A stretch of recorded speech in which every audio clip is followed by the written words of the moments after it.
Hey, what's going on, guys? Zedd here, bringing you a special Soul Calibur 6 video today. Really quick, don't skip the intro. This is going to explain how this video is going to work, so please watch the intro. Okay, good. Let's get that out of the way. Today's video is going to be directed towards those who are either newcomers to Soul Calibur 6 or thinking about coming to Soul Calibur 6, and presumably they have fighting game experience in other fighters. Go figure. The way this video is going to work is it's going to sort of bridge the gap between them. So what I'm going to do is I'm going to explain a concept of Soul Calibur, and then I'm going to reference the main stage fighting games, how that's relevant to you, and so you know what to expect, you know what the differences are, and I'm going to have that all sort of centralized in this one video. With that said, this is sort of a pseudo basics guide. It's not going to go over everything in the game, but it is going to go over the key things that you will notice if you already have fighting game experience.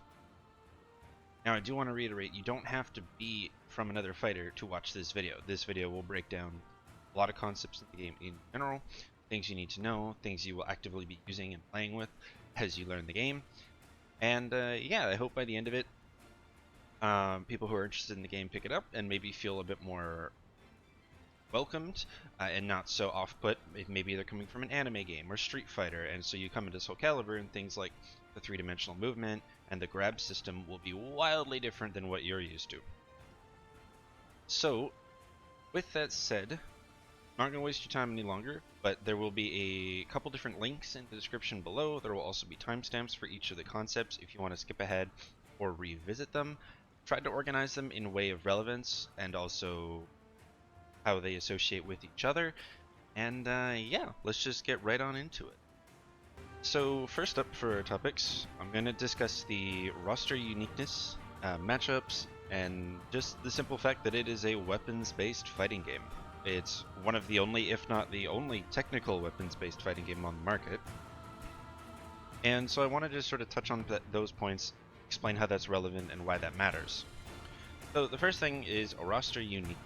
So when you boot up the game, or you're looking into the game, and you come across all these characters, I want to reiterate, I want to let you know that even if characters share a weapon style, so for example, Sophidia has a sword and shield, and then Cassandra also has a sword and shield, even though they share the same weapon, they play completely differently.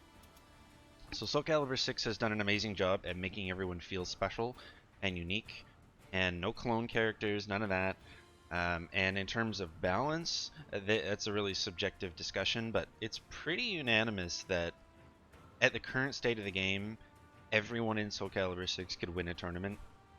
So I know in most fighters you sort of have your almost unplayable characters or your super top tier characters. In Calibur, that is not the case, and that actually has a big reason for that is the weapon ranges. And that helps keep some characters down and some characters up. We'll get into that briefly, but I just want to let you know, play who you like. Execution in this game isn't super difficult compared to other fighting games, so don't feel bogged down by execution, don't feel bogged down by combo structure, also pretty easy, we'll get to that. So yeah, it's great in that respect. Now, what it means to be a weapons-based fighter is we don't have any punching characters, like say Tekken, or we don't have 3 levels of moves like a light, a medium, and a heavy, like more 2D games or Street Fighter. So what we have instead is horizontal attacks and vertical attacks. But one thing I want to mention being a weapons-based fighter is, quite simply, we don't have hurt boxes on our weapons. So if I record this with Nightmare, right, you'll see that I can block this, but in most games that have a weapon or weapon trail, you can punish on whiff, right? This is true for Grand Blue Fantasy Versus, Street Fighter, save for Manat, and things like that, right? Poison, etc. And so what happens here is if I swing at him, you'll notice that the weapons do not have a hurt box. And this is interesting because this creates a whole new dynamic when it comes to footsies and neutral and whiff punishment and everything. It's not often you'll whiff punish with a short range character like Xianghua versus a long-range character like Nightmare. When he whiffs a move just front to back, it's more you've sidestepped a move or you've ducked a move. That's more common in terms of whiff punishment in this game. So the evasive options typically will be just spacing options. Now, that's not necessarily true, right? I can whiff punish him like that.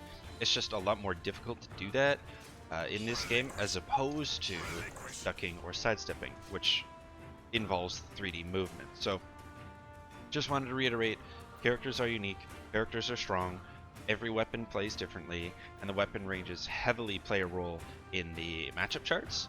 And keep in mind that they do not have an active hurt box, but they do have an active hitbox, of course, as you can see. So the next concept I want to talk about is the movement in Soul Calibur 6. So of course, being a 3D game, you move on the plane of the Earth, just like we do, as in there's no air dashing or jump-ins or anything like that. And the cool thing about the movement in Soul Calibur 6 compared to, say, Tekken 7 is that the movement is incredibly intuitive and snappy, and it doesn't require, nor does it even have, any sort of equivalent of Korean backdash or wave dashing. There are exceptions to this, but the general rule is you just sort of move in any cardinal direction you want, when you want to, and it feels good, it's snappy. In regards to movement speed and distance traveled in all directions, it does vary from character to character, and so that includes things like forward run speed, backstepping, sidestepping, and everything else included. Movement in Soul Calibur is unsafe. So what I mean by that is if you play, a 2D game and you're holding back to block, you can walk backwards safely, right? And then if you're holding down back, you'll block but not move. In Soul Calibur, that is just not true. When you're walking, you can cancel into block right away, right?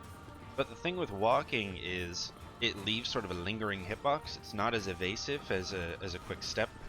And so when you step sideways, you're minus 12 frames. When you sidestep backwards, depending on the range, the distance, the character, yada yada, it's anywhere from 14 to 16. That's getting really specific, so let's just say backstep, it's about minus 16. So it's really a commitment to backstep or sidestep in Soul Calibur, as opposed to other games. Now, in Tekken 7, you of course have the Korean backdash, where characters sort of look like they're jittering backwards, and this is the most efficient way to create space. In Soul Calibur, we can just use a standard backdash or backstep, but then if you want to really create the space, you can either back walk, or you can do what we call a backdash cancel. I'll have a link to movement in the description below. I have a video on the whole thing if you want to learn more about it, where you would tap guard at the specific time to cancel the recovery a little bit of your backdash, and so you can sort of really close the distance like that, or rather create space, not close the distance. Now, the timing for that is different from character to character, and the efficiency of that is different as well, so I'm going to leave that at that, but just note that movement is intuitive, snappy, fluid, but unsafe, and that's the big thing.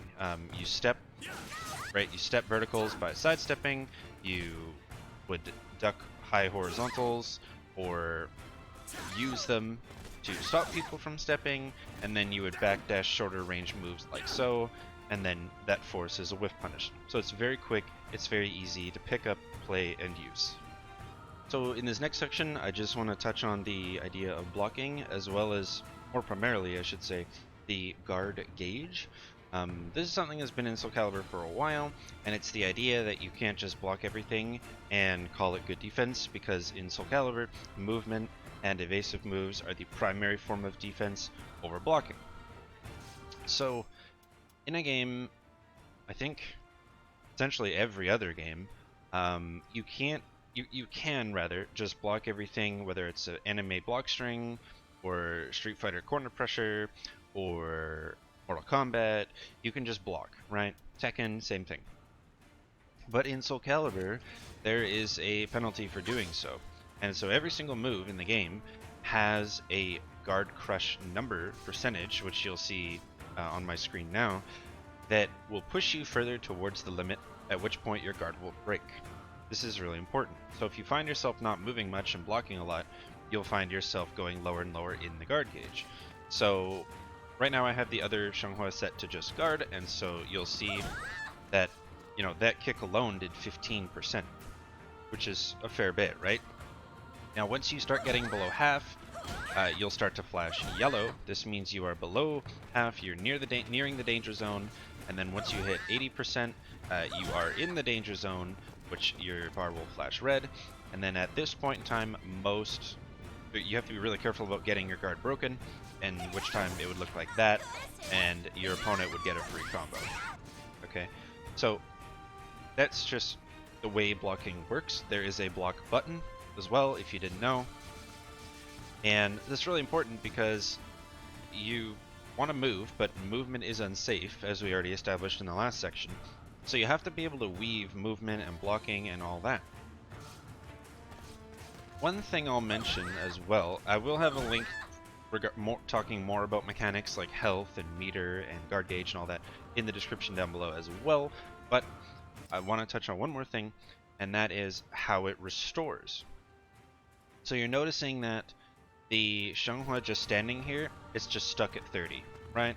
It's just stuck at a static 30, there's nothing she can do. But as soon as she unblocks, it starts to go down. And if you run forward, it goes down even faster. So the idea is the game is incentivizing you to block less and move more, or attack more, because when you're attacking or comboing, your guard crush is slowly regenerating as well. Now, when the round is over, so whether you lose or win, it doesn't matter, you will restore, I believe it's 20% of your guard crush automatically. So if you're flashing red, you'll go into yellow. If you're flashing yellow, you'll stop flashing. And some moves in the game, or grabs or whatever, actually restore guard gauge. And so just as an example, I'm going to use Xianghua's command throw, which you'll see it goes from 27 to 11. Right, so that restores about 15% guard gauge. So this is important. Some characters have really, really good guard damage on their moves. You only take guard damage when you're blocking. Moves that are on the higher end tend to be at around 9% or 10%, and most pokes in this game are around 1 to 3%, so quite middling, right? 2%, 3%, yeah. So, you know, it adds up over time. Some characters deal a ton, some don't deal any. And then the last thing is the moves that actually break the guard are different as well. So we have her just on the cusp here. You'll see I can't break her with these pokes, right? You can't break it with most horizontals in the game, right, like that. So you have to use something that crushes guard. Typically these are higher move properties, which we'll get into later. So these are usually slower, they might be punishable, they're usually avoidable, but those will crush the guard. And once the guard is broken, that move you've used to crush the guard inflicts different scaling on the combo thereafter. So just for example, if I break with this move, and I do this, you'll see that that does 38 damage. Now if I break with this move, you'll see it does 48 damage. Scaling and optimal guard crushes do completely change from character to character, but it is something worth knowing that you cannot just turtle block. This isn't, well, yeah, basically every other fighter. So you gotta stay nimble, you gotta stay on your toes, and the sign of good defense in Soul Calibur is good spacing, good evasion, good string awareness, and understanding what you can and can't step or duck, etc. And then utilizing a parry that we call, or a parry system that we call Guard Impact, which will actually be the next section that I'm going to be talking about. So this section is going to be discussing the Guard Impact system, as well as briefly touching on the Reversal Edge system. These are essentially the parries of Soul Calibur. So in a lot of fighting games, usually a parry is more character specific, right? So if you're playing Street Fighter, it'd be things like the Ryu parry or Gil's parry, or if you're playing an anime game, sometimes characters will have counters. So say if you're playing Dragon Ball, right, you have hits, parry, stuff like that, right? It's a little more niche, it's a little more character specific. Now in Dragon Ball, to reference that again, you have the parry which deflects projectiles or shoves opponents away, right? In Soul Calibur, and so that sort of works like a push block, right? In Soul Calibur, ours actually takes our turn back, which is really important. The GI parries all moves, high, middles, and lows, except for break attacks, which we'll get into, or unblockable attacks, which we'll get into. Now, the Guard Impact takes 2 frames to start up, so it's not frame 1. That's important. And it only lasts approximately 10 frames. Off the top of my head, I believe it's about a 9 or 10 frame window. And again, I have a link talking about that in the description. And how it works and what it looks like is this. So I have Geralt here, he's just set to auto Guard Impact, right? So when I throw a move, he Guard Impacts. Now, what's happening here is he is able to actually move, or rather, do a move and take an action with whatever he wants, because one thing in this game that's interesting is not all parries are the same. And by that I mean, the move that gets parried elicits a different animation. So if you notice here with these particular pokes, Changhua is falling on her butt, right? This is what we call a level 3 GI, or the highest form of a GI.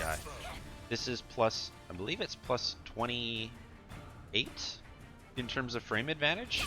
And the only thing I can do to stop him from, say, launching me, right? So if I do something like this, okay?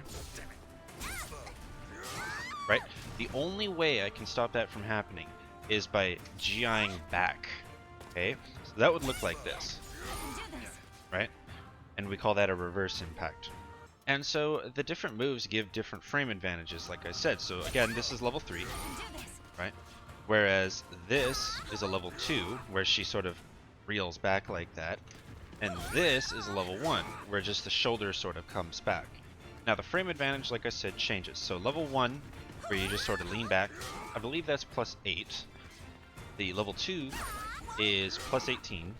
And level 3 is plus 26 or 28, something like that. Again, I do have an article describing it all with numeric detail if you're interested. And this is the GI system. Now, if you whiff a Guard Impact, there is a fair bit of recovery. Okay, so like that, right?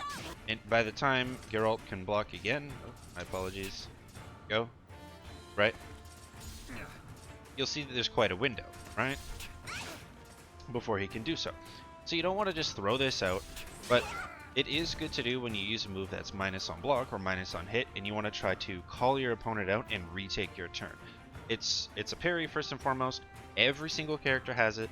What makes it really threatening in Soul Calibur is the post Guard Impact situation. So recall that I had Geralt doing a Guard Impact into a simple launcher, right?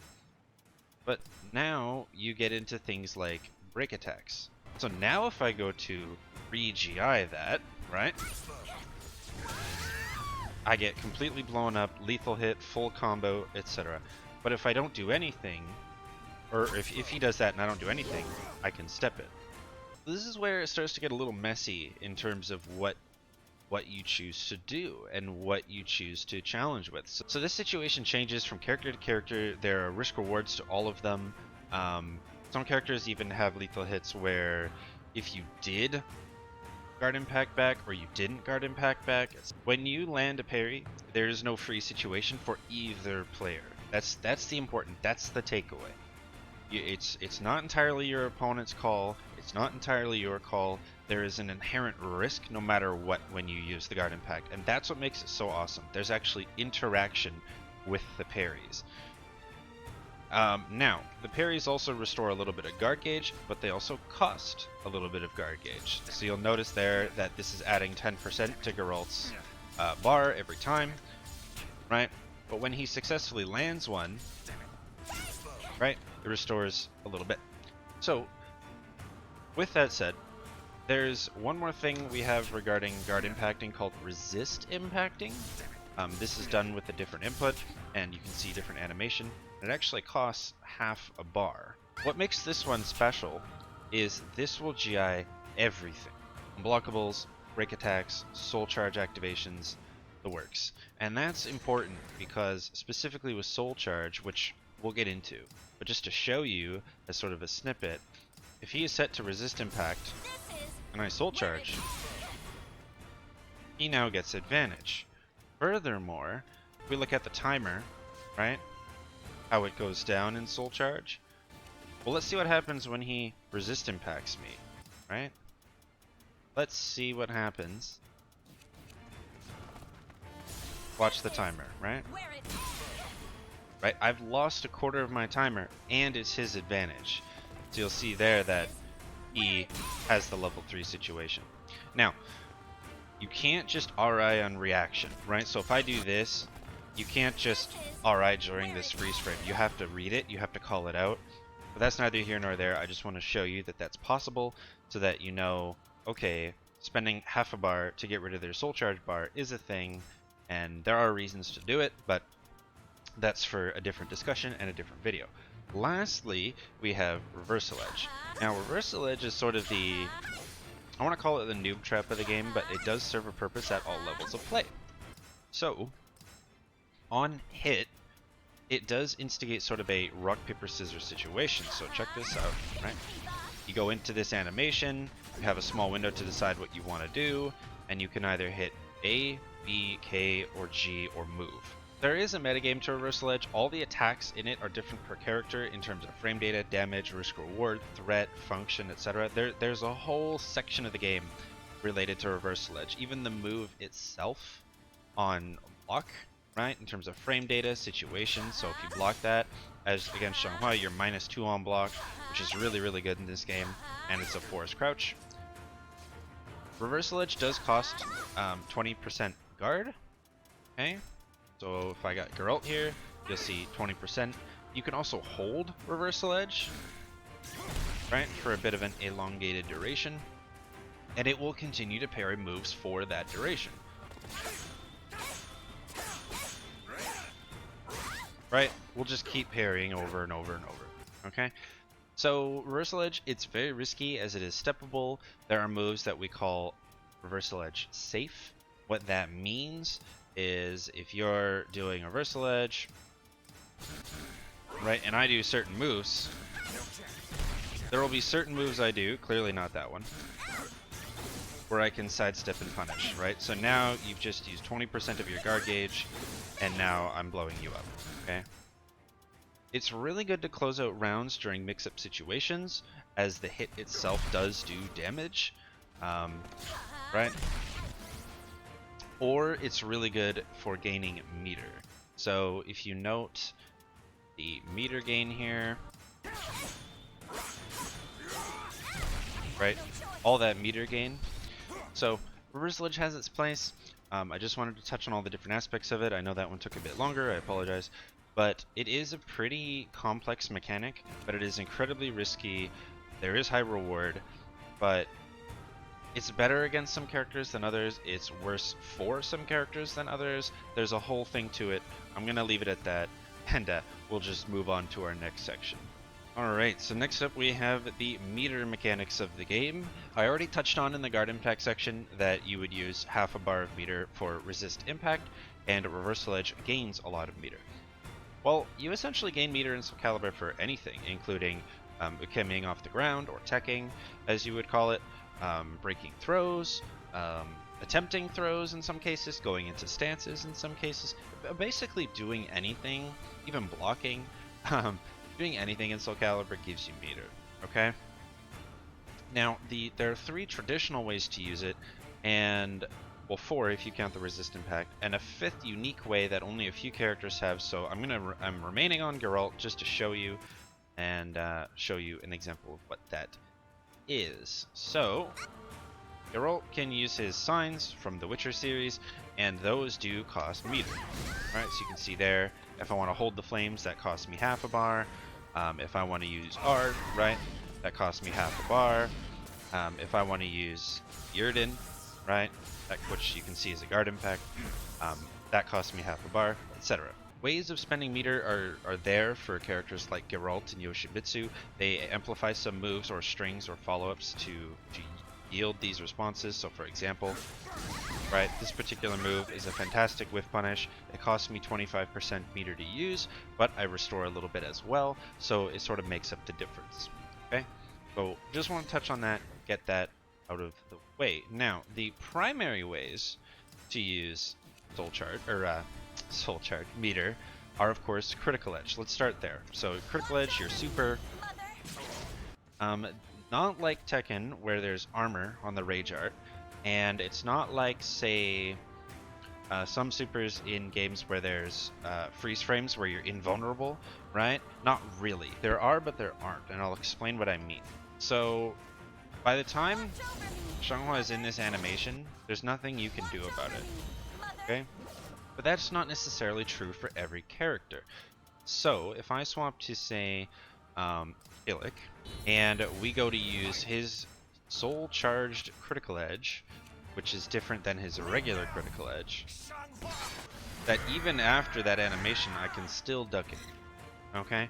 So it's not universally true that you can't do anything.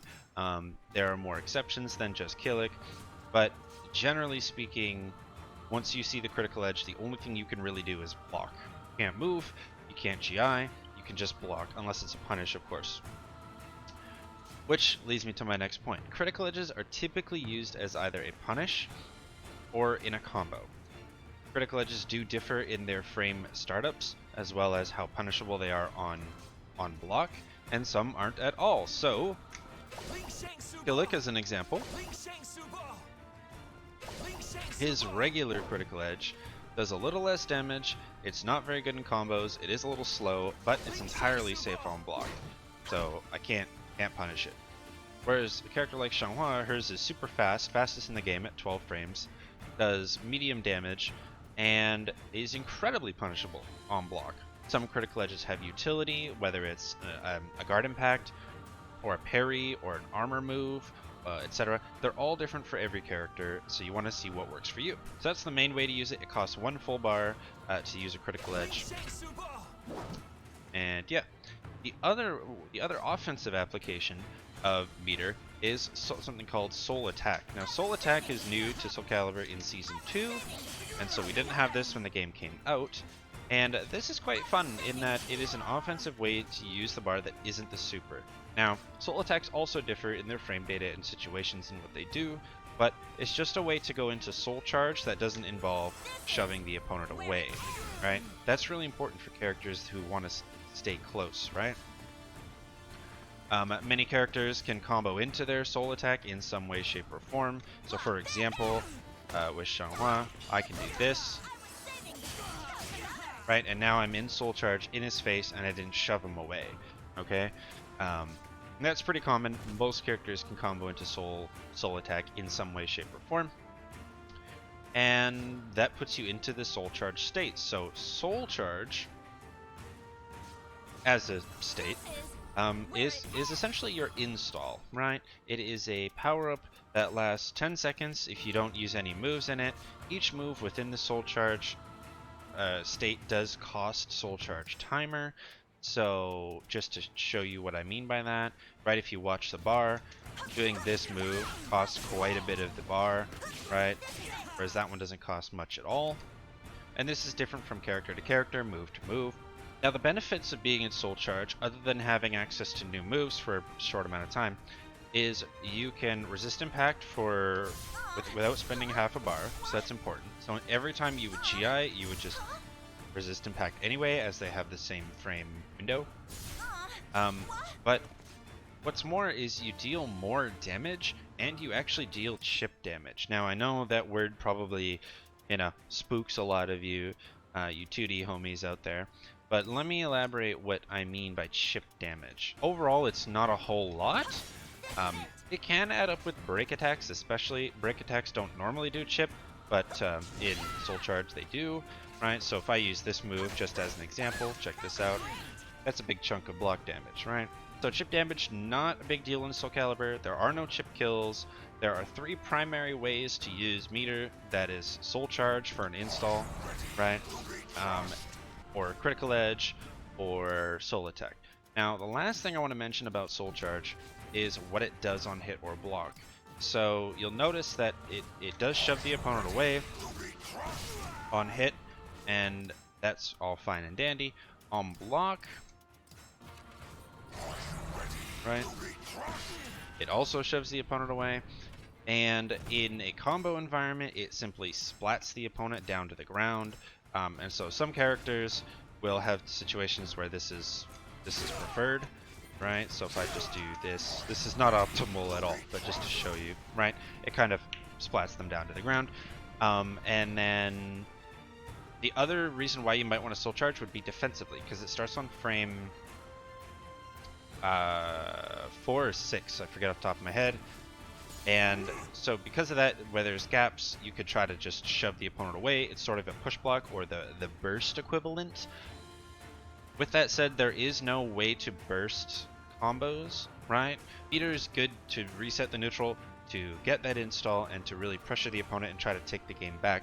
Soul charge in general is very powerful. Some characters don't have super strong soul charges, but it's typically worth using for the pushback.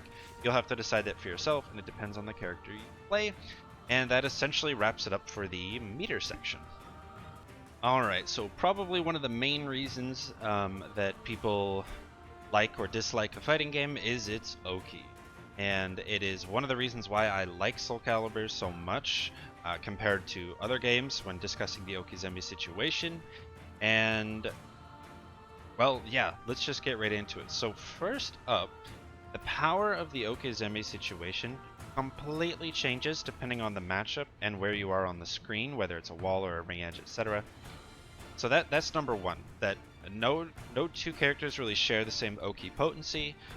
It's not a strike throw mix like it is in, say, Street Fighter or Mortal Kombat, etc. And because in Soul Calibur 6 you have the option to stay on the ground, you can roll on the ground, you can or side roll, you can back roll, you can forward roll. And in terms of getting up off the ground, the get up situation, you can get up to the left, to the right, the front, the back, nothing at all. You can just straight up block. There are so many ways to deal with Okizeme situations as a defender compared to these other games. Now, there's no reason at all on Oki for things like shimmy. So sorry to all you 2D boys out there, there's no such thing really as a shimmy in Soul Calibur. There are a few exceptions. Some characters have moves from a grounded position, like Xianghua. I can have a temper tantrum on the ground. This is an example of a move you might want to bait out by moving forward into it and then back into it, but it's not like throws, right, where you shimmy for the throw. That's just not a thing. So you don't have to worry about that.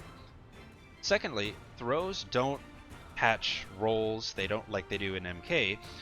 They don't catch crouching opponents like they do in most other games. And so really, Okizeme is not as one-sided as it is in almost every other fighting game I've played. And some games have a delayed getup, but you can only delay it so much, right? Whereas in Calibur, I can sit here as long as I want. I can only roll a maximum of 3 times consecutively, but if I stagger the rolls, right, so 1, wait a moment, 2, wait a moment, 3, wait a moment, 4, right, I can keep doing this over and over, but the front and back rolls are committal. I can't keep rolling in a circle. So, how do you deal with this, right? How do you maintain the pressure? Well, first off, we have two primary forms of knockdowns in Soul Calibur. For the sake of this video, I'm just going to simplify it in that, where we have a techable knockdown and an untechable knockdown. I'll show you an example of both. So right now I have the Xianghua Ukemi settings set to back, but you know what, let's just throw it on random so you can see what it looks like. And I'm going to use a techable knockdown. Right, so she techs back, gets up off the ground, easy peasy, right? She does nothing, she just stood right up. Right, goes forward, back, back, you go to the left or right? No. Of course. Left, okay? And this is where it starts to get really interesting. So in Soul Calibur, the way you deal with Oki is you either pressure with a force block, which not all characters have, You go for an Ukemi trap, or a tech trap, in other words. You go for a dead trap, which means it catches them if they do nothing. Or you try to go for something that would catch the roll, and some buttons will catch most of these things. Rarely will it ever catch all of these things. Very rarely.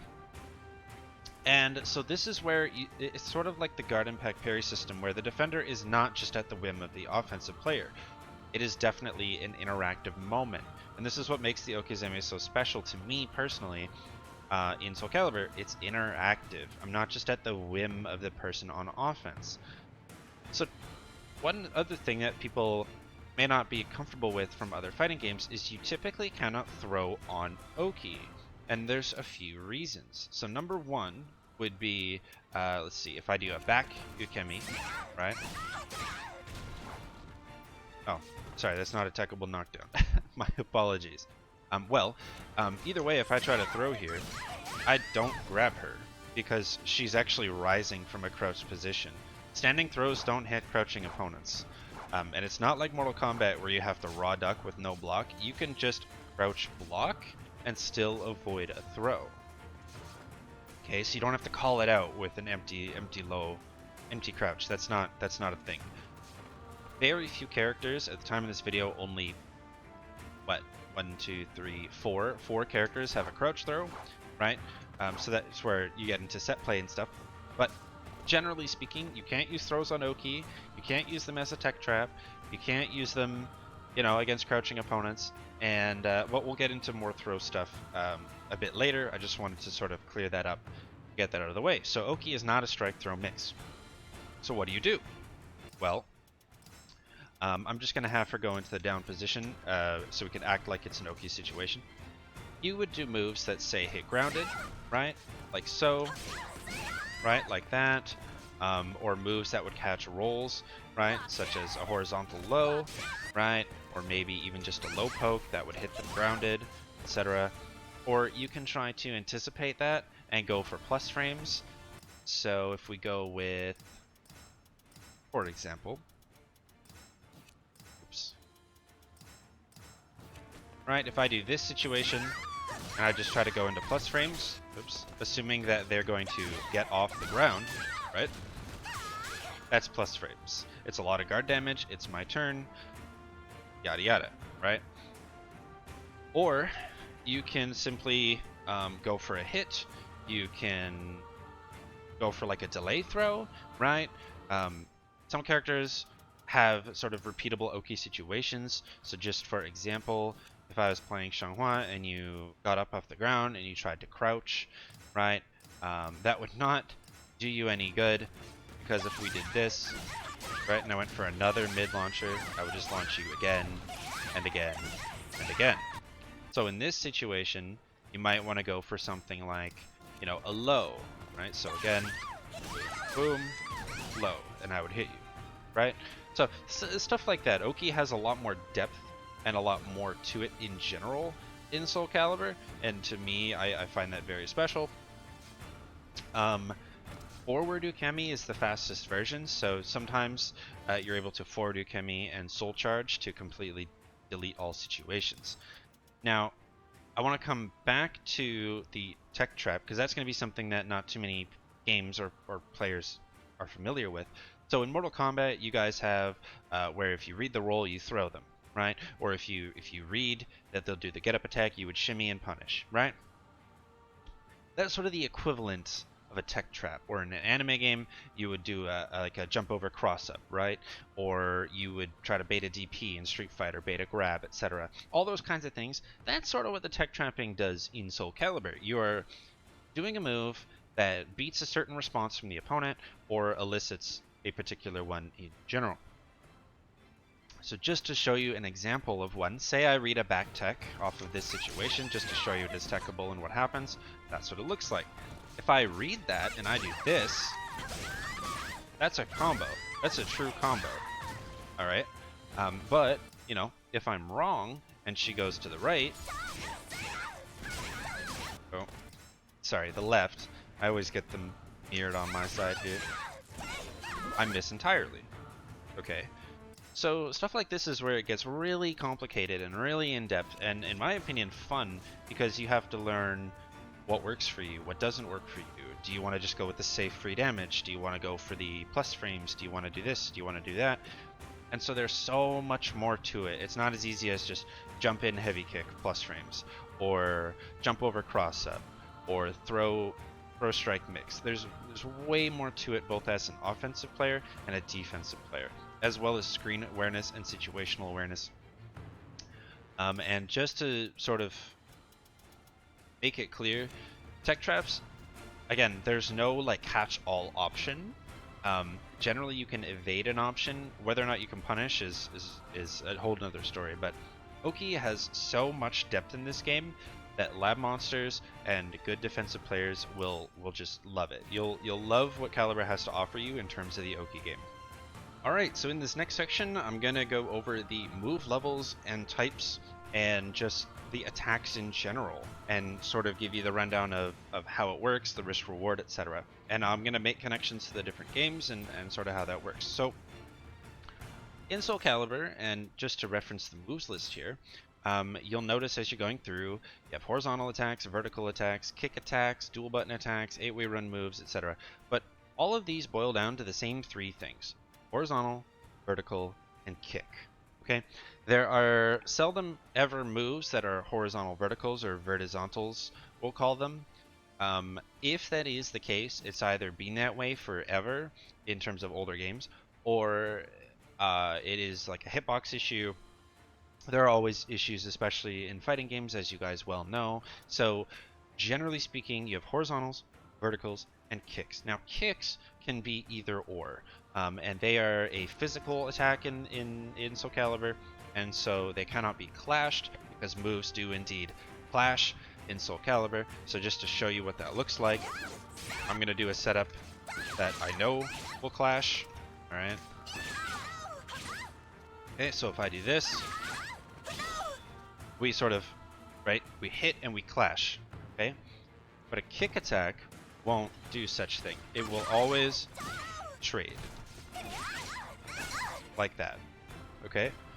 So that's where physical attacks differ from weapon attacks, and physical attacks also do have a hurt and a hitbox that you'd be more used to from other fighting games, whereas as I demonstrated at the very beginning of the video, weapon attacks don't have a hurt box, only hitboxes, okay? So horizontal attacks, go figure. Vertical attacks, and kicks can be anything. Now in terms of weapon, or move heights, we have high attacks, right? So you can see there, high. We have middle attacks, and we have low attacks. And there are high, middle, and lows for both verticals, horizontals, and kicks. Okay, it depends on the character, etc. Now, in this is where I'm going to try to pull from each game individually. In anime games or Street Fighter, you typically will down back, right, for your default block the lows, block the mids, react to the overheads, try to break the throws, etc., right? Anti-air the jump-ins, or stand block the jump-ins. You know how it goes, right? In Calibur, and then in Tekken, in Tekken, you will traditionally stand block, you'll eat the poke lows, moves tend to be high or mid and steppable in some way, shape, or form, but Tekken does have a lot of comboing lows, be it hell sweeps or mix-ups that you're really afraid of, and Tekken also has a low parry system as opposed to our standard GI that's an all parry system, and so lows in general in Tekken are a bit more powerful because low parry exists, if you've ever wondered why. And just to further elaborate on that point, you can sort of buffer in a low parry and the opponent will never know that you low parried, because all you do is you hit down forward and you're never going to be the wiser, and it leads to a full combo guaranteed. And that's why that game has just one-for-one has stronger, more threatening lows than Soul Calibur. Soul Calibur, you can GI them, but there's nothing guaranteed, as I already talked about, right? So for me, I love that lows are not super threatening in many situations in this game. Just personal preference, I like them more. And so a general rule of thumb in Soul Calibur, unless it's life or death situation, is don't bother blocking low unless you see it, okay? So, you know, moves like 2K, right? This is a generic low kick. Most characters have this. right? 12 damage, not a big deal, unreactable technically at 16 frames, and I'll get into the frames before you anime guys are like, 16 frames, that's reactable. Yeah, I'll get into that later. Right, versus a low like this big heavy sweep, right? Much more distinct, much more reactable, does more damage, right? Just one for one, you can see that the risk reward there. And so you wouldn't want to low block this move, which is 12 damage, right? Only to get launched by my unreactable mid attack. Okay?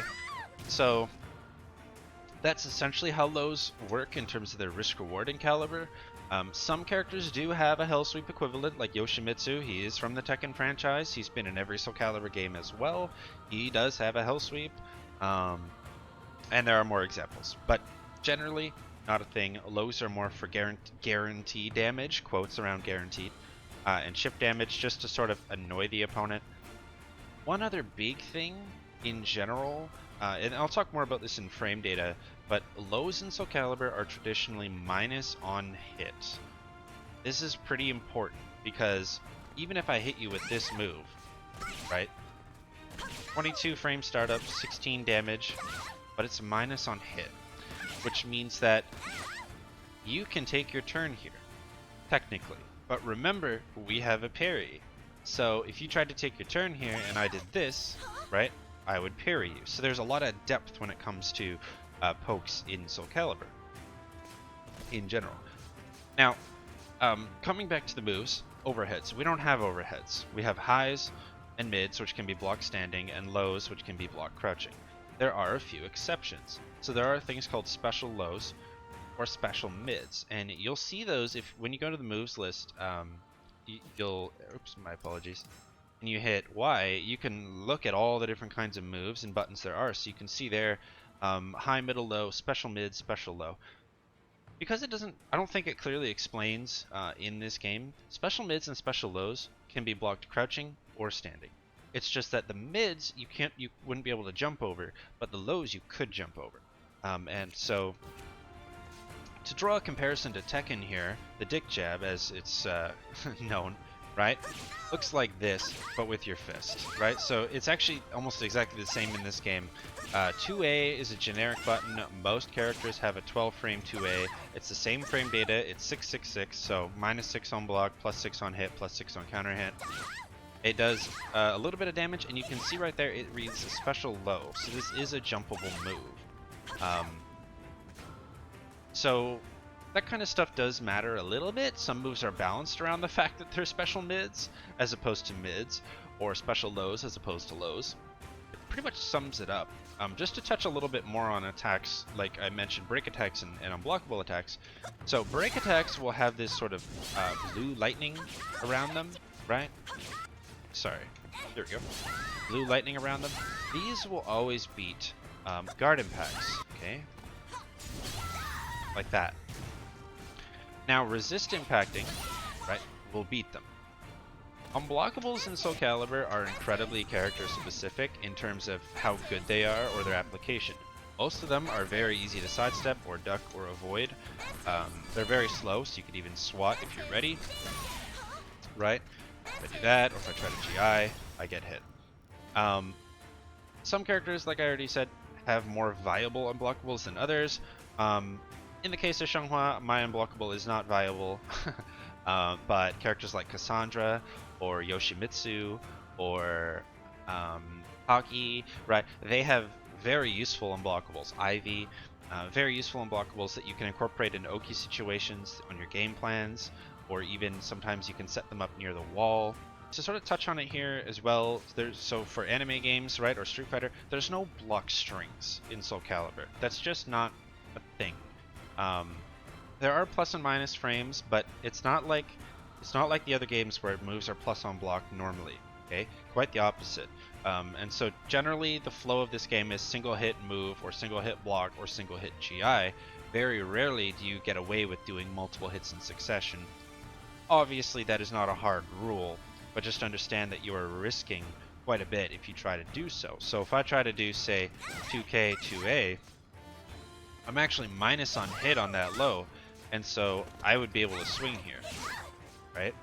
Like that.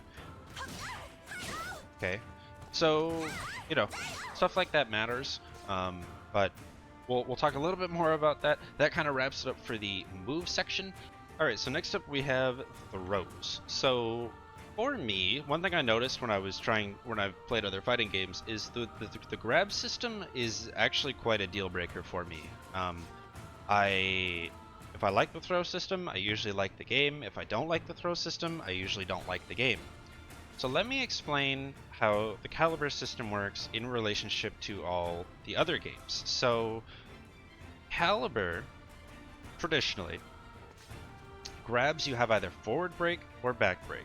Now forward break can be performed with any direction on the movement except for back, and back break is only from the backwards direction.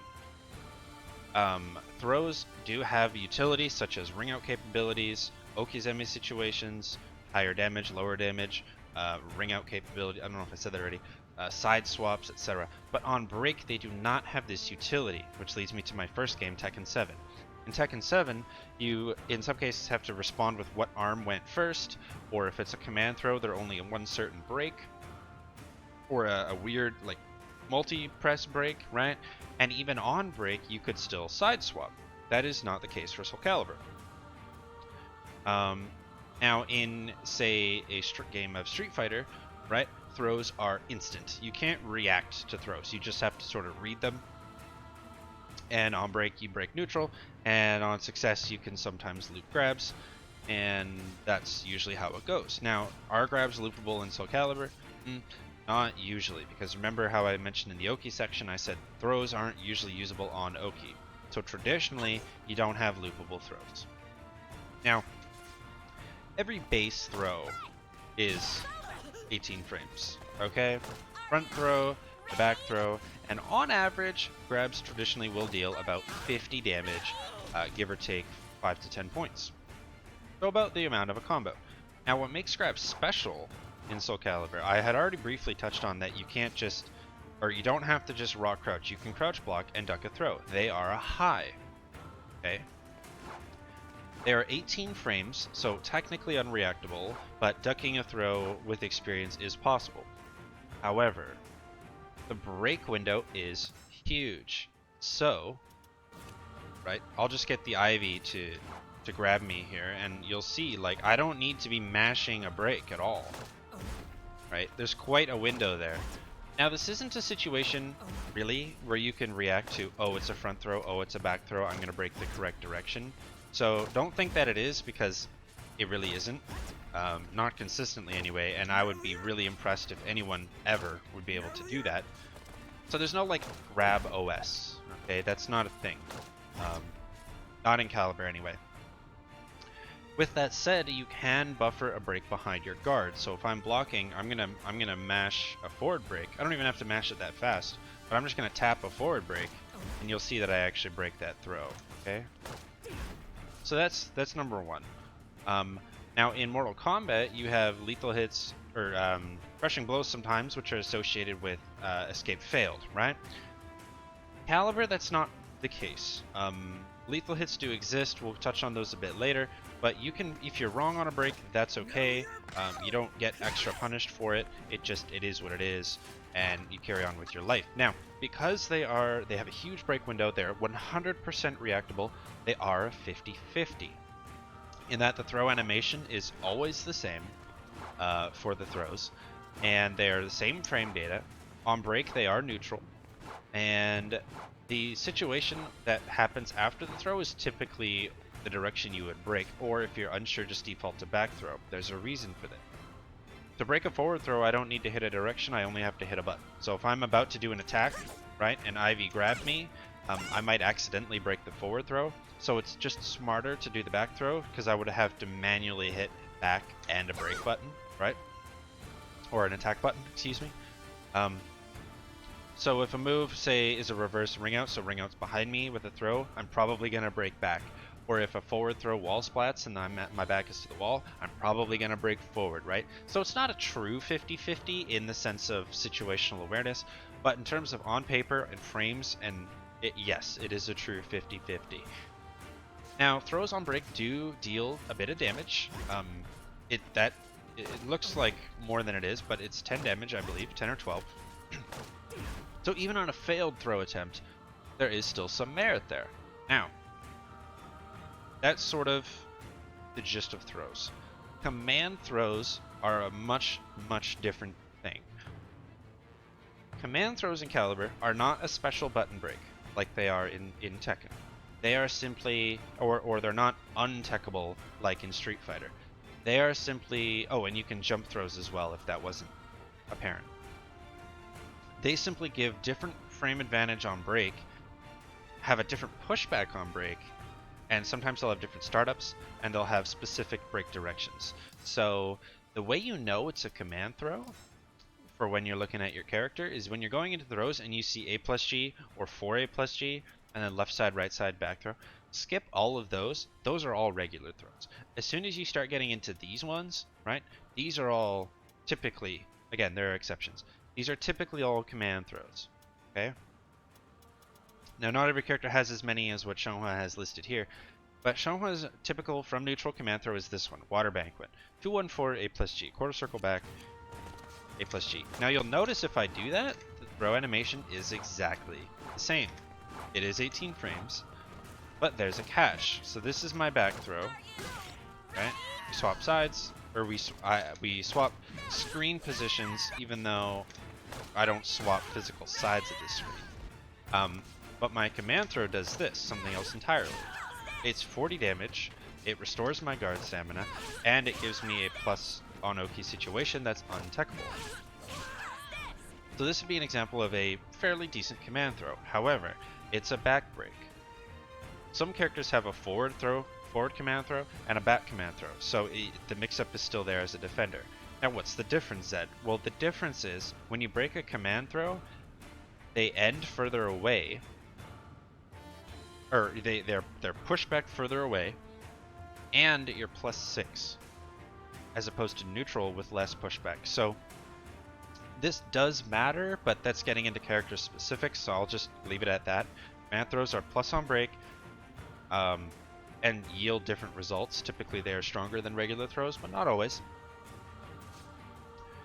Now there are some exceptions. Characters like Astaroth, they have access to a slower command throw, but it's a tech crouching throw, which is quite special. So you can duck a high with it, right? Ivy, I have her on the screen for a reason.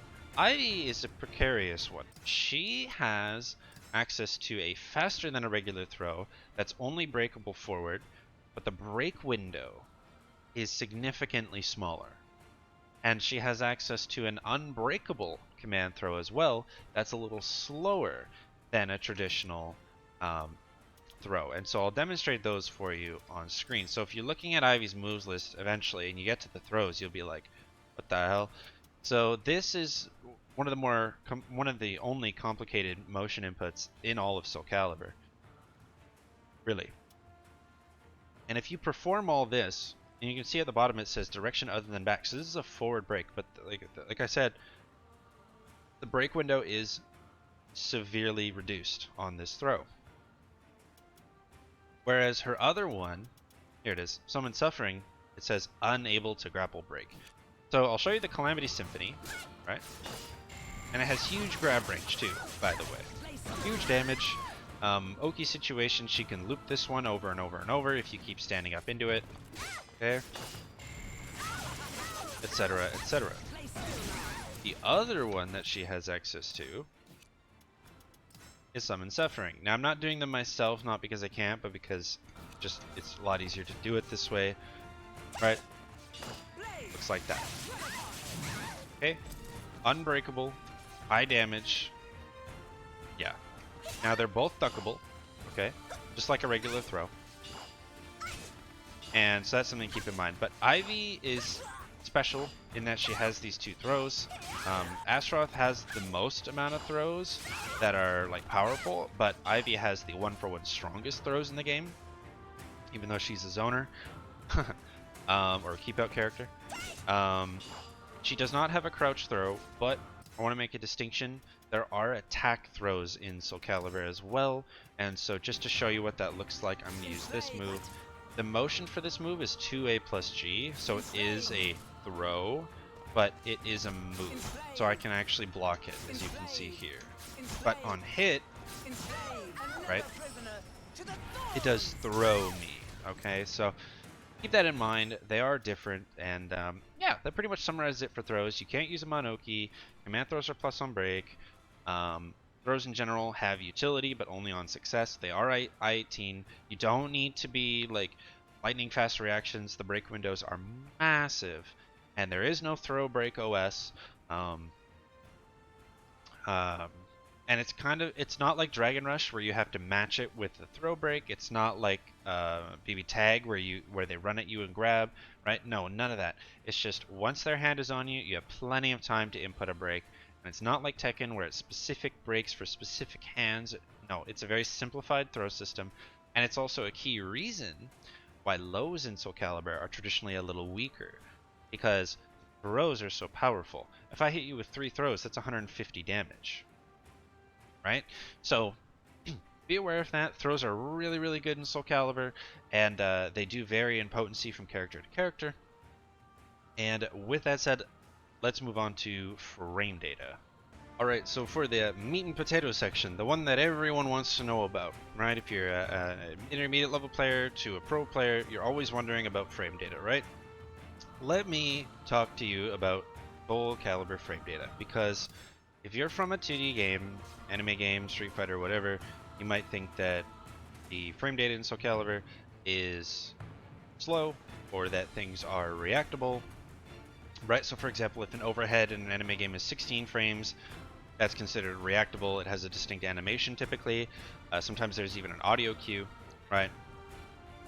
In Soul Calibur, it's only considered reactable frame-wise at around frame 22, like 20 to 24, somewhere in that range, is where you can start getting realistic about whether or not things are reactable. And that's a really big point of contention anyway, due to animation, like animation uniqueness, or does it look like something else that already exists, yada yada. Now, I had already briefly mentioned with the attack moves that lows are typically minus on hit. This is not always true, and very, very few moves are ever plus on block. Very few. Most characters have like 1 to 3 at most. The reason I've chosen Cassandra on the screen is she has plenty of plus on block strings and moves and sequences, and so we'll use her to demonstrate some things. I had also briefly touched on the clash system, and so I'll come back to that as well. In most other fighters, frame data varies in terms of odds and evens, and you have to know punishes anywhere from like, you know, -5 all the way up to things like minus, you know, what, 15? You know, let's be vague, right? 5 to 15. In a game like Tekken, you have to know your punishes for 10, 11, 12, 13, 14, 15, yada yada yada, all the way up to like 18. And so it overcomplicates things. There's so much more you need to know. Odd frame data versus even frame data, how does that impact movement? Calibur is wonderful in its simplicity in that it only, for the most part, deals with even numbers. There are exceptions, but they're so few and far between, it doesn't matter. And so when we're discussing frames in Calibur, it's always up by 2s, right? 2, 4, 6, 8, 10, 12, 14, 16, 18, 20, yada yada. And in terms of punishment, you only ever have 8, 10, 12, 14, 16, 18, and the rest doesn't really matter, and there's only one character with an I-8 punish anyway, so yeah, most characters, it's 12, 14, 16, 18. 12, 14, 16, 18, that's 4 punishes from standing position, and maybe even less from a crouching position, okay? So easy to learn your punishes. Now, with that said, there are a lot of nuances to moves, things like pushback, and remember, weapons don't have a hurt box, so you can't just, like, you can't really block punish something if you blocked it from range if your weapon doesn't reach. It's that simple. So, just to give you an example, right, I'll use a move with Xianghua. It's -16 technically, but you'll see that Cassandra's going to use an I-14 and she can't actually punish me, right, due to pushback, right? So I just want to make that clear. It's not like where, you know, you block a poke from a weapon attack in a game and you can punish it because of the lingering hitbox. No, that's just not true. Other things to note about the frames are, like, the reason why block stringing doesn't really exist in this game is because most things are minus on block, like I had already mentioned. However, there are tech jump moves, so moves that automatically jump, and moves that automatically crouch, or moves that automatically sidestep. These moves add a lot more layers to your offense and options you can do. You can sort of play around with these ideas to try to call out highs or jump over lows, things of that nature. So if I did something like with Cassandra, this is the first example. Her 1k into 1k, this move actually has a tech jump. It is plus on hit, but that for argument's sake, that's not relevant. What is relevant is even on hit, if I do this move again, I'm going to jump over the Xianghua's low poke, right? So watch, right? Just beats it entirely. Why? Because you're jumping over the move in time that the move is simply evaded. Okay? So this is pretty important to understand with your moves that do crouch or sidestep or whatever. And this is very character specific, but it is a thing. Furthermore, moves are only punishable once you start getting into the -10 or -12 situations. There are a lot of punishable moves in Soul Calibur, unlike, say, Street Fighter, where there's not that many per character. There are a lot of openings in general in the strings, so you don't have a lot of canned string pressure, you don't have a lot of true strings. A lot of them you can either avoid or guard impact or whatever. That actually adds a layer to the mix-up entirely, so that gets touchy. Now, in terms of plus on block situations and what you do with them, you can do a clash setup or a frame trap. Now, frame trap is something that you guys would all be familiar with, but a clash setup is something you may not be. So I'm going to have Cassandra guard and then use her 12 frame 2A, right, the equivalent of Dick Jab, and I'm going to be +2 on block, and so watch what happens. So when I showed you the first clash, we both reeled back. In this situation, she is reeling back, and I'm actually +18 here. The reason why is verticals beat out horizontals, traditionally. The move levels kind of play a role here. And so on your plus frames, if I use an I-14 mid, and I'm +2, that mid becomes I-12, right? The math checks out. And so instead of us clashing and us both reeling back, I can now use this +2 as a clash setup for a free, guaranteed launch. Okay? These are important. Not a lot of characters have access to clash setups like this. If this is something you're interested in, right? Playing the numbers, playing the frames, there are characters for you. Cassandra, Xianghua, Taki, Talum, to list a few.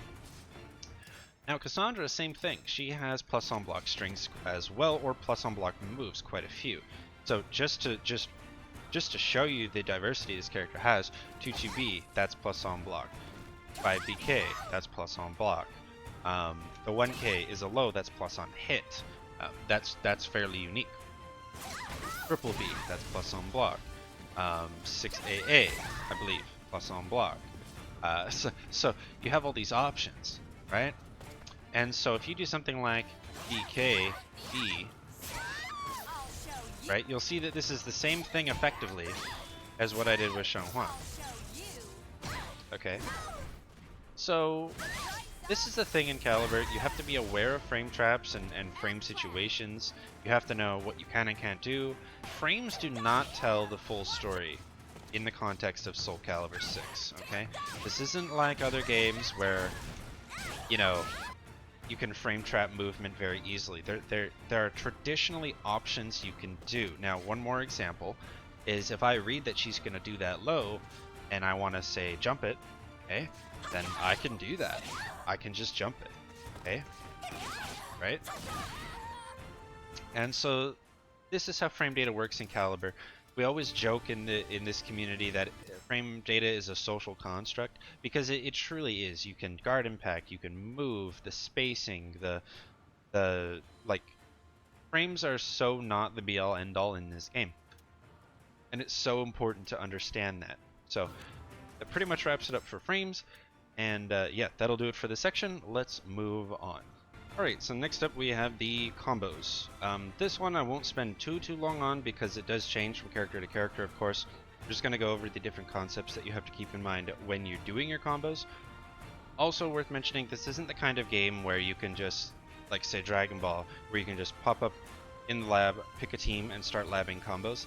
Not really a thing, and the reason why is there are a lot of limitations in this game, and much like most fighters, you have your bread and butters. They're sort of unchanged. They're just the optimals, and they're what you should just be doing.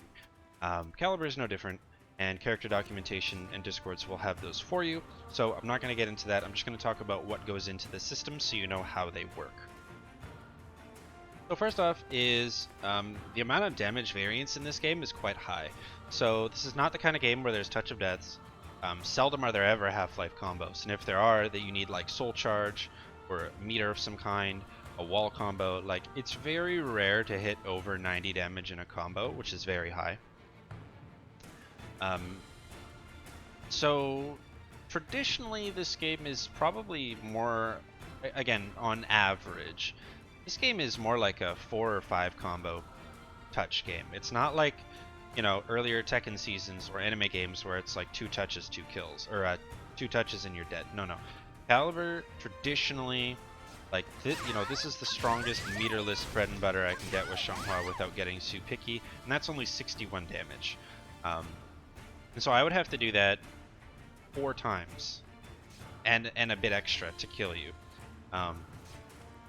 And so the game is won and lost with good movement, pokes, whiff punishes, etc. Not so much combos. So keep that in mind in this game. There are still characters with really good combos and characters with weaker combos. It just depends what you're after and what you have access to. But there are decisions to be made in this game in terms of the route you take. Now, what I mean by that is things like ring out or wall carry, so distance traveled, optimal damage, or optimal Oki. Traditionally, combos, or you'll have the option to pick 1 or 2 of these things, but not all 3. Some characters just have 1 bread and butter, and there is no other variation, so you don't have a choice. But like lethal hit combos, they can vary heavily depending on what you need or what you want, and so on, so on. So just to give you some examples with Xianghua, if I do a basic launcher into this move, that's optimal damage at 54. Okay, but if I do this, 47, but that's optimal Oki, right? So I have to make that decision, okay? Or if I want to just go forward, right, optimal forward carry, I would wait and do something like that. Come on. There we go, like that, right? So these are decisions you have to make traditionally. Now, the one big thing that a lot of players don't understand or know about is air control. Caliber has aerial control. It is what limits the combo system. It is why you can't just open this game and start labbing random combos, because it limits the ability to do infinites or wall-to-wall carries. Mortal Kombat and Tekken, there are a lot of characters that can just carry you from side to side. That's not a thing, really, in Caliber, and if they are, they're usually soul charge or very, very character specific. And it's because of aerial control. And so what that means is, I have it set to random right now, but you can check all these different directions. If I do just a 3B into a horizontal that doesn't combo, right, she just falls out, or I can't hit her, or I can't reach her, things of that nature, right? She's running away from me, and there's really nothing I can do about it. So you have to use moves that essentially force a response and force a behavior in air, and traditionally it's done with verticals, but not always. You can see here if I do BBB, I can't combo there. And so the combo theory in Caliber is quite limiting, I'll admit. So if you're a big combo guy, there are still characters for you, but that's not common in this game. That's not standard practice.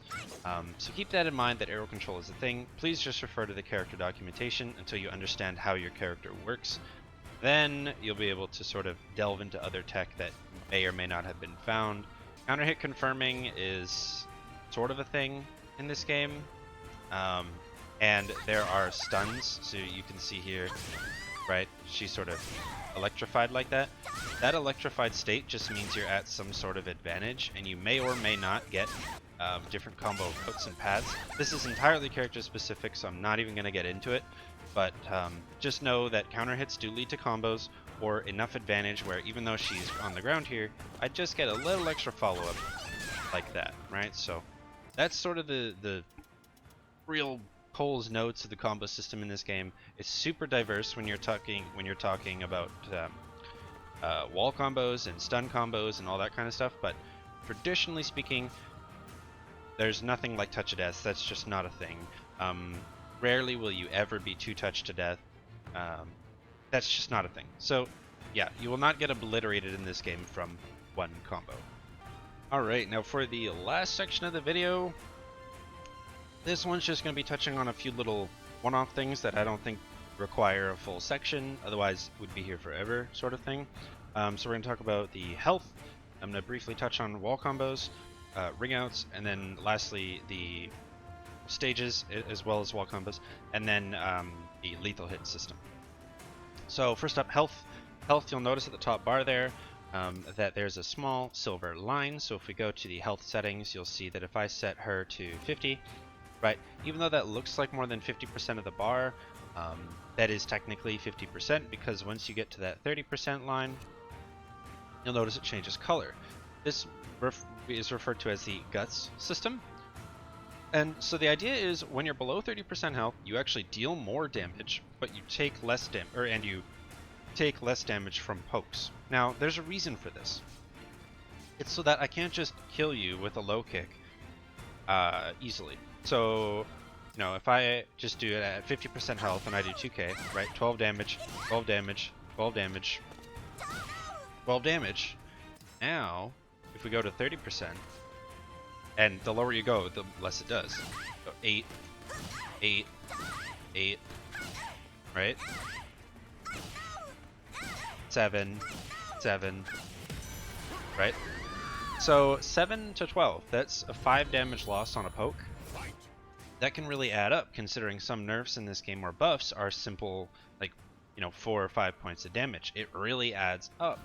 And and it varies from move to move as well. So if I go to 20% here, right, by AA, 12 damage, 12 damage, right, 10 damage, look at that, 10 damage compared to the standard 18 damage. So an 8 damage decrease, okay?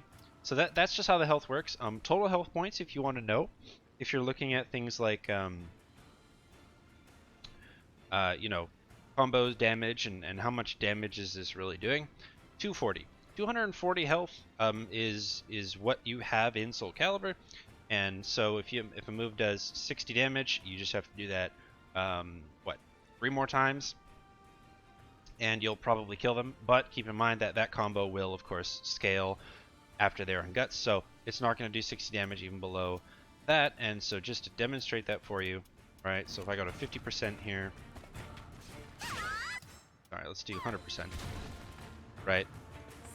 This will deal 47, but as soon as they're at that threshold, 42.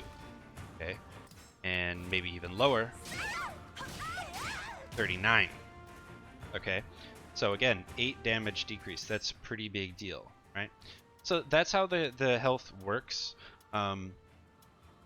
Very few characters in the game have means of restoring their health, and it's only very, very specific moves, and it's a very small amount, so it's not a big deal. You're not going to get like regen, okay? Like that's not going to happen. So that's it for health. In regards to lethal hits, I'll touch on that next, I guess. Lethal hits is just the sort of crushing blow equivalent if you're from MK. And it's a really special part of the game that you can go to the moves list and see basically what your character is designed to do. And I think this is great because it gives you sort of an insider's look from the game's perspective as to what your character is good at. It gives you a function of certain moves that you may not understand, like why would I use this move? Well, this is why. And so you just go to lethal hit attacks and it tells you below how it procs. Now, crushing blows in Mortal Kombat, you're only allowed to do once. In Soul Calibur, unless otherwise stated, you can do it as many times as you hit it. So that's really important. But yeah, these tell a much larger story about the character and how they should be played, and I think it's a really good thing you should look at when you're looking at who you want to play.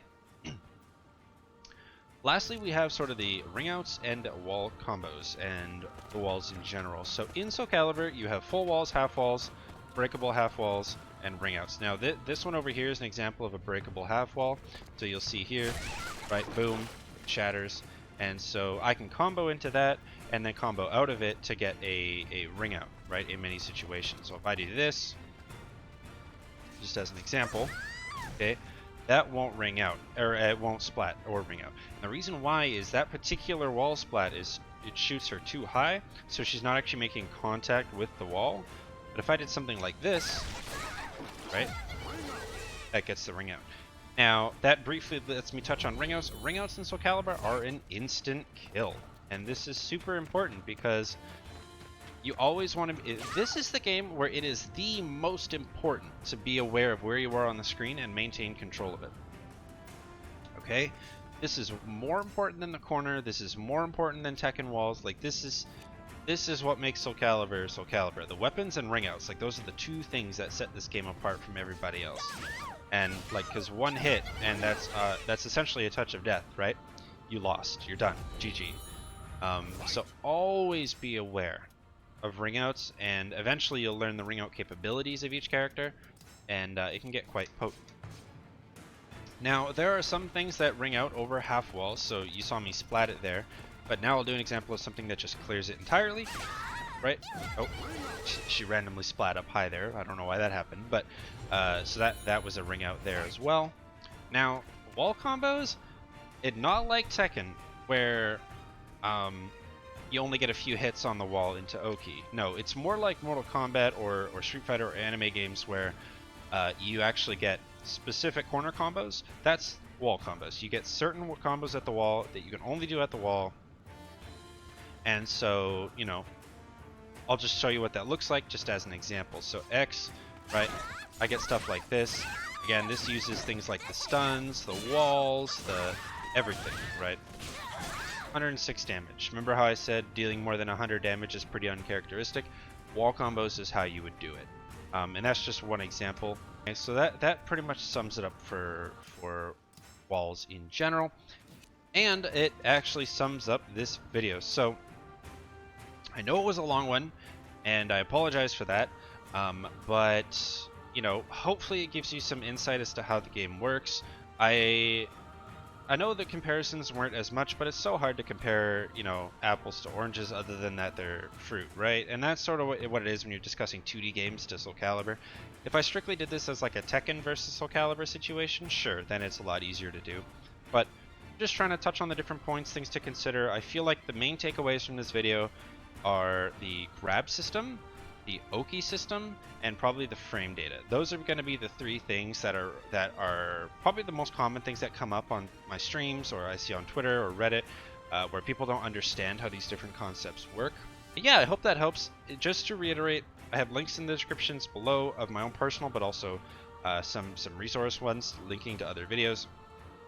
And if you ever want help on the game, I run the most dedicated Soul Calibur educational stream out there, as in every single stream I dedicate to answering questions while I'm playing and going through stuff no matter how complicated.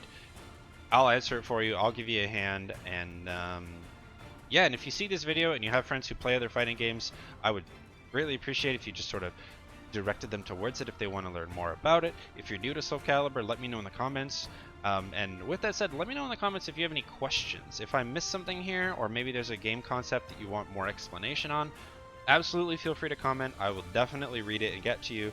And yeah, welcome to the game, welcome to the community. I hope you enjoy it. Have a lovely rest of your day, and just keep swinging them swords.